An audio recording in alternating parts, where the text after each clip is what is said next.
Tu es beau. Tu es bien. Dieu n'a pas raté. Il sait pourquoi il t'a créé.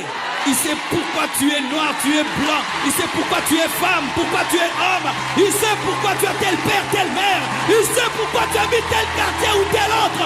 Il sait pourquoi Dieu a un plan merveilleux. Sois heureux, sois heureuse, sois heureux, sois heureuse, sois heureux.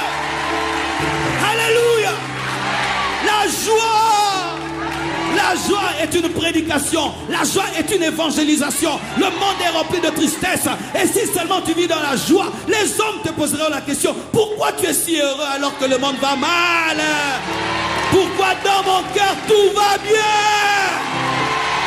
Ça ne dépend pas de mon compte en banque, ça dépend de la plénitude du Saint-Esprit.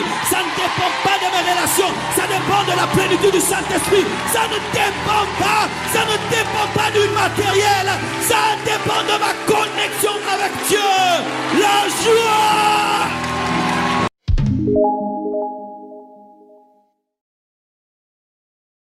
La joie. La joie, c'est la vie quotidienne d'un chrétien.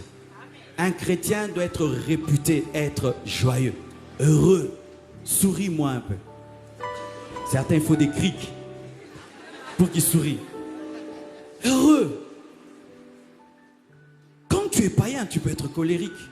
Quand tu es païen, tu peux être triste. Mais tu es le temple du Saint-Esprit. Jésus-Christ habite en toi.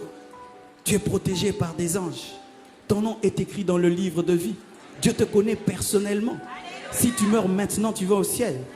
Et si Jésus revient, tu es enlevé. Tu as une destinée claire qui est écrite dans la Bible. Dieu est ton ami. Dieu est ton père. Jésus-Christ est ton grand frère. Tu es le fils du milliardaire, des milliardaires et des milliardaires, du milliardaire et des milliardaires, du milliardaire. Le roi des rois, le seigneur des seigneurs t'aime et il est mort pour toi. Comment un tel homme peut être triste? Réponds-moi, comment un tel homme peut être triste?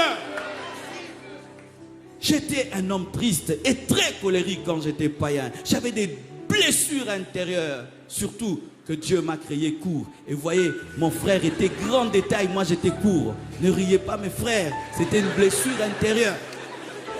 Et chaque fois que j'allais à l'école, j'étais devant. Tu vois, toute ma vie quand j'étais à l'école, les photos, j'étais toujours devant. Quand c'était les rangées, toujours devant. Et on disait toujours à mon frère: comment va ton petit frère? Non, c'est mon grand frère. C'est mon